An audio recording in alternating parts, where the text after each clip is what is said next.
لحد سن كام ما ينفعش ايه اللي هو ما ينفعش ننيم البيبي على بطنه. التوصيات بتقول ان احنا ننام البيبي على ظهره على الاقل اول 12 شهر في حياته. يعني الطفل اول سنه في الرضاعه، اول سنه من عمره، ينام على ظهره، اسمها باك تو باك سليبنج.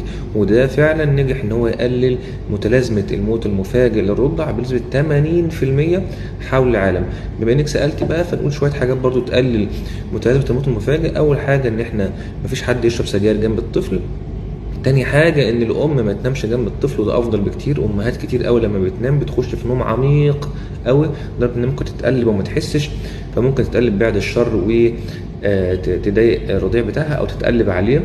حاجة تانية ان احنا نخلي البيبي لما بيجي ينام على السرير بتاع البيبيهات، ويكون مش ناشف، بس يكون مش طري قوي عشان ما ياخدش البيبي وينزل بيه، والبيبي هو بيتقلب كدهوت ما يعرفش يتنفس.